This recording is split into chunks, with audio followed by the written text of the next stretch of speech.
A gente vai falar um pouco aqui hoje sobre cyberbullying, né?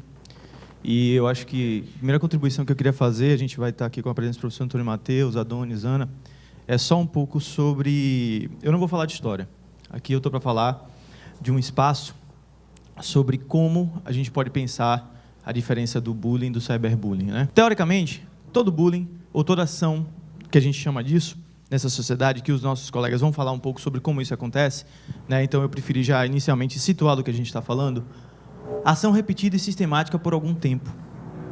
Ela precisa acontecer algumas vezes. Se acontece uma, duas, não seria, né? Seria a famosa arrelia ou coisa do gênero. Situação que ocorre em algum lugar. Todo bullying precisa acontecer em algum lugar, especificamente físico, normalmente, envolvendo uma ou mais pessoas, né?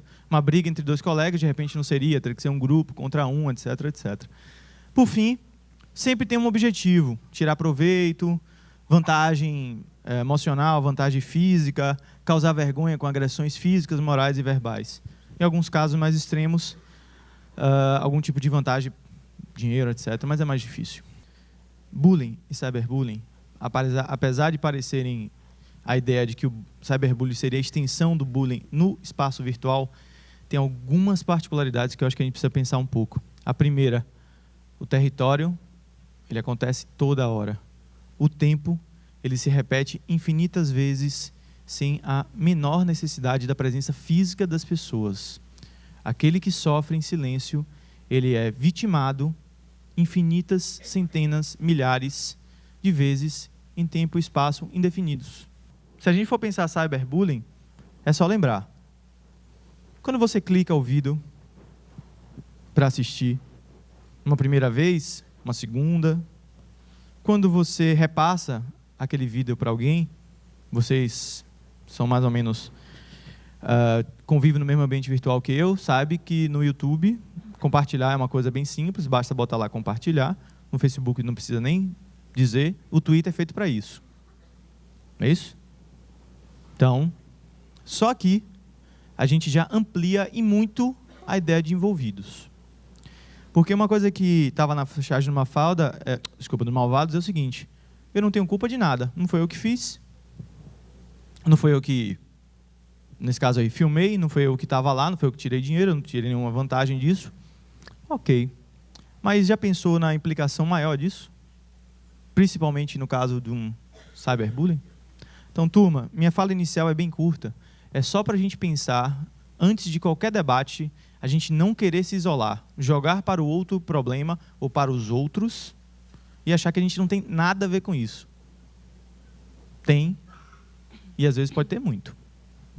Bullying é aquele efeito que a gente muito via nas perspectivas dos filmes americanos com as gangues, lembram? Sempre havia uma hostilização, aquele grupo, sempre em grupo e ali presencial. A internet, ela confundiu a gente, porque ela coloca toda essa presença residual num dispositivo virtual, mas que acontece. É como o Daniel fala de fantasma, e eu vou falar mais. Eu acho que vocês precisam entender que vocês são comparsas disso.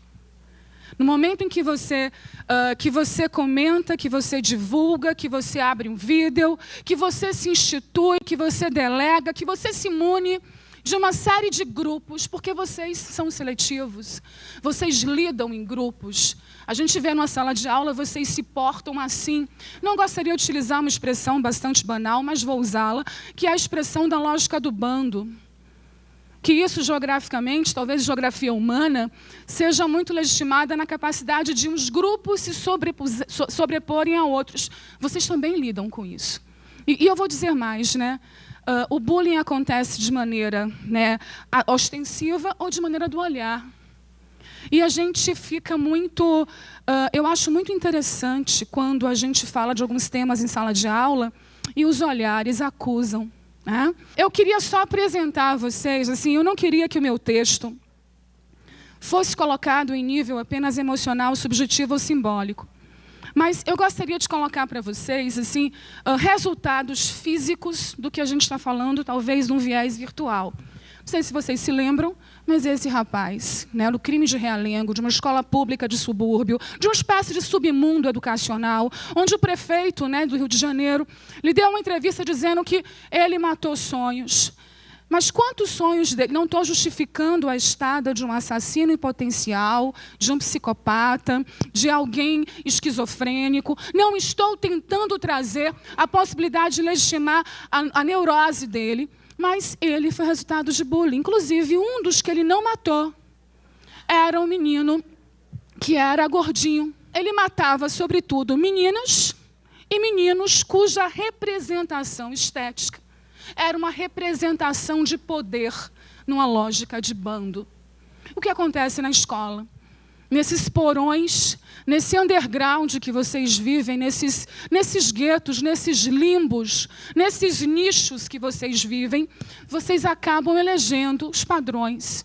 E quem não tem o padrão, vocês também deslocam. E isso é feito exatamente quando você projeta essas figuras em rede, na internet, ou castrando-as, né, numa espécie de rede social que todos veem. As discussões sobre bullying, cyberbullying e todas as discussões associadas a esse tema, nos últimos 10 anos, ganham entonação muito americanizada. Nos últimos 10 anos também, né, percebemos que há uma avalanche de acontecimentos associados ao bullying e suas derivações. Quando, na verdade, estamos tratando de um assunto, né, que é recorrente nos grupos sociais e nas instituições sociais, que é a questão da violência. Entretanto, o que diferencia a violência de antes e a violência de hoje é a incidência que essa violência acontece e a sofisticação que ela começa a atender com o desenvolvimento tecnológico. Então, bullying é violência, né? Bullying é a americanização de uma terminologia, obviamente, que está associado àquele sujeito que é valentão, aquele sujeito que se sente superior e que, do lugar que ele ocupa, ele se acha no direito de hostilizar aquele que ele o considera diferente. Então, estamos falando nada mais, nada menos da violência. Só que perceber a violência no âmbito escolar nos últimos anos é perceber que há um crescimento nefasto, há um crescimento hediondo, que mostra, obviamente, uma fragilização da instituição, né, no seu disciplinar, no seu controle, que nada mais é do que um reflexo da família contemporânea. O que acontece na escola hoje é um reflexo da fragilização das instituições sociais. E quando falamos do bullying e do cyberbullying, da violência virtual, percebemos que o descontrole das instituições aumentam muito. Quem comete bullying é um delinquente. O que eu queria pontuar aqui em minha fala, que a discussão sobre bullying, ela eclode nos últimos 10 anos. Entretanto, é uma discussão que já pertence às relações sociais no âmbito de se perceber o bullying como um ato de violência, né? E é necessário um controle, um maior disciplinamento, e o cometedor do bullying, ou do cyberbullying, nada mais é do que um iniciante na delinquência, e que pode ser punido legalmente. Os primeiros estudos sobre bullying, eles se iniciam quando se percebia que esse ato, muitas vezes silencioso, esse ato velado, esse ato latente nas relações no ambiente escolar, eles estavam sendo, digamos assim, motivos para muitos suicídios. Muitos jovens que sofriam bullying, que sofriam discriminação, não sabiam lidar, né, com essa relação tão, digamos assim, agressiva, porque o bullying é agressivo, seja ele silencioso, seja ele simbólico, e acabava cometendo suicídio. Eu diria que nós podemos dividir atualmente as pessoas em 3 grupos. A galera do mal, a galera do bem e os inocentes úteis. A galera do mal é a galera que perpetra esse tipo de prática nefasta, indecente, desprezível. Esse tipo de prática que descaracteriza quem está agindo como humano. Conversando com minha esposa a respeito, eu dizia, alguns alunos meus se comportam com os colegas como se fossem bichos. E minha esposa disse, respeite os bichos. Isso é pesado. Veja, minha esposa me fez ver que é menos que um animal quem se aproveita de uma pretensa superioridade para constranger, humilhar, depreciar uma outra pessoa. Essa é a galera do mal. E vou ser muito sincero com vocês, eu não acredito que esse tipo de encontro que nós estejamos fazendo funcione com essa galera do mal. Sou sincero com vocês, preferia que os representantes da galera do mal nem estivessem aqui, porque diz o Evangelho, e eu concordo, não se deve dar pérolas aos porcos, com todo respeito aos porcos. Tem a galera do bem. A galera do bem é aquela galera que quando a gente faz uma fala na sala, com um olhar diz para a gente, ainda bem que tem alguém dizendo isto.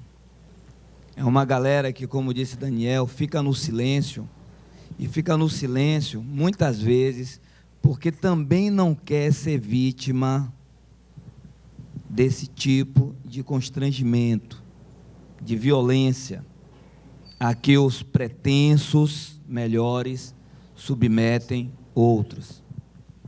Essa é a galera do bem.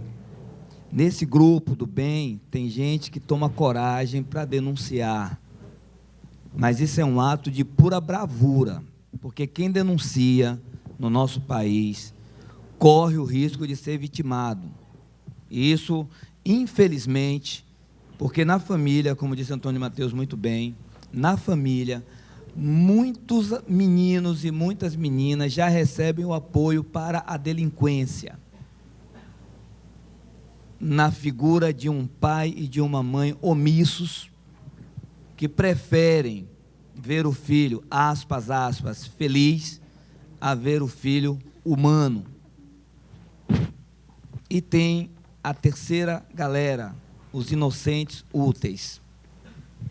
São as pessoas que ainda não perceberam a extensão da gravidade desse tipo de prática, que é o bullying, e saem reproduzindo. Eu gostaria de fazer uma pergunta em relação ao cyberbullying. Depois que chegou o Facebook e tal, surgiram várias páginas de humor negro.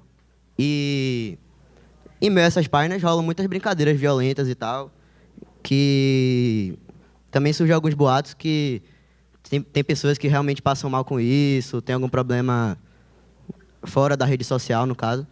E eu gostaria de saber a opinião de vocês sobre essas páginas, qual seria o limite delas, até onde elas devem ir, até onde tem que se limitar, qual é o respeito que tem que ser pela privacidade da pessoa, como é que isso tem que se dar nos dias atuais? A função, Diogo, desses ambientes não é outra senão brincar. Como não era outra senão brincar, à disposição dos romanos quando iam para as arenas assistir às execuções dos gladiadores ou dos cristãos. Como não era outra, à disposição dos que iam para as praças medievais assistir à queima das pessoas. Está todo mundo querendo brincar. E isso é o que existe de mais terrível. Ora, o que é que nós podemos fazer com relação a isso? Pessoalmente, muito pouco. Mas esse muito pouco é muito, gente. Esse muito pouco é não dar audiência a esse tipo de coisa. Entende, Diogo? Diogo, eu não sei se você sabe, mas assim, eu acho que se a gente vê, se existe um canal que está mantido para ser visto, as pessoas veem, a gente assume uma corresponsabilidade. Eu canso de falar que a morte de Lady Di não foi processada somente por uma indústria, né, como um mecanismo de imprensa dita negra ou marrom. Mas ela também, em algum momento, se sabota, porque ela também patrocinava esses ditos eventos. Quando eu comecei a falar aqui hoje, eu me apresentei enquanto sujeito, enquanto lugar social. Preferi trazer uma fala emocional. E assim, eu não falei que na publicação do seu colega, quando ele expõe uma suspensão do ISBA, e que pena que eu não consegui salvá-la, porque meu objetivo era trazer para cá, para vocês verem a que ponto chega essa flexibilidade moral da geração de vocês, sobretudo. Porque a internet trouxe com ela essa espécie de blindagem moral, e que a nossa geração não tinha, porque a gente apanhava, a gente sofria bullying quando era adolescente. Eu mesmo não sei como é que a gente não morre na adolescência. Porque eu não sei como eu não morri. Né? Eu não sei como eu não me suicidei. Porque dá vontade, mas assim, é uma coisa muito impressionante como a internet trouxe com ela coisas belíssimas, mas coisas extremamente levianas. Porque no fim de tudo, Diogo, o que a gente está discutindo aqui é a condição humana. A condição de você ser subversivo, de você ser transgressor, covarde, a dor e a delícia de ser o que você é. Diogo, eu estava aqui pensando, eu estava vendo uma campanha recentemente que fez uma discussão que para mim é fundamental sobre isso, que é o seguinte: existe uma diferença muito sutil, principalmente nas sociedades mais contemporâneas, entre liberdade de expressão e preconceito. Existe uma espécie de lugar comum e fácil de você querer mascarar o seu preconceito como liberdade de expressão. Isso é muito delicado, porque a gente viveu, vamos falar de Brasil, nos últimos na última república, a gente teve mais momentos de repressão militar do que liberdade civil. Então a gente parece que criou uma síndrome de que tudo é liberdade de expressão, e ela é um valor que ninguém questiona. Mas ela não é qualquer valor. Ela tem uma característica específica. E quando você se utiliza da sua pseudo-liberdade de expressão para diminuir o outro, para atingir o outro, desculpa, você não está na seara de liberdade de expressão, você está em outra seara. Tenho que te avisar isso. No caso, não você, Diogo, por favor. A essa pessoa. A sociedade, ela, a depender da sua conjuntura, ela determina mais ou menos claramente o que ela considera não possível. Por exemplo, professor, é possível alguém gostar de ser nazista hoje? Pode ser? Do ponto de vista do fórum individual, o Estado não controla. A família não controla, ninguém controla. Ele verbalizar isso, a nossa sociedade entende que não pode. Ele quer fazer, no fórum pessoal íntimo, lá dentro do quarto dele, ninguém vai controlar. Fora, não. Essa mesma lógica, Diogo, vale para outras manifestações. Não tenho muito a acrescentar, né, o que já foi dito em relação à pergunta de Diogo. Na verdade, Diogo, eu acho que esses sites, né, essas páginas do Facebook que trabalham com... O próprio título já é um título, né, que é uma agressão, né, humor negro. Na verdade, eu acho que não agrega nada em sua formação, né, enquanto sujeito, enquanto homem, e que a gente nem deve dar, né, espaço, né, no curtir, no compartilhar desses tipos de página. Na verdade, o que meus colegas, né, tentam trazer para vocês é um fenômeno muito endêmico na sociedade contemporânea. Vivenciamos um momento em que a sociedade da disciplina, a sociedade da moral, a sociedade dos valores sofre um processo de diluição. E hoje o que está na moda é a sociedade permissiva. Uma sociedade em que tudo é permitido, uma sociedade que a busca da felicidade efêmera acaba sendo um objetivo de vida, em que as instituições sociais são diluídas, sobretudo a família e a escola. Os pais agora aprenderam a criar perspectivas de negociações, de negociatas. Vou negociar com meu filho. E, na verdade, isso é a maior prova da sociedade, da permissividade. Só que é importante, né, perceber a permissividade dentro de uma linha que há também, dentro dessa própria sociedade que permite, alguns pontos que controlam. E a escola, enquanto instituição basilar da sociedade, ela tem essa força de disciplinar e de controlar.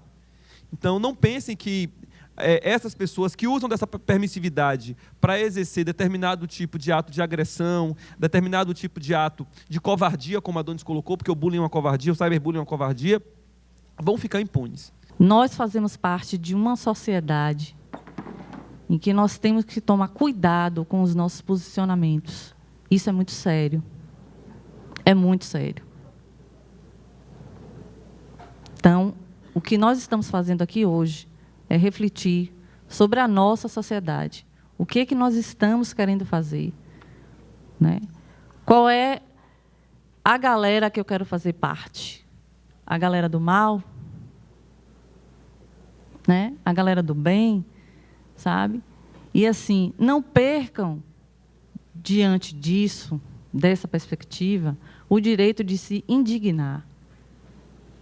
A sociedade não pode perder isso, porque senão vai virar o caos social.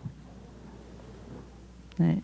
Então, assim, quando eu conversei com a Dainha para a gente abrir esse espaço para essa discussão, foi que nós percebemos, diante das nossas conversas, que a coisa estava tomando uma dimensão que nós precisávamos conversar sobre.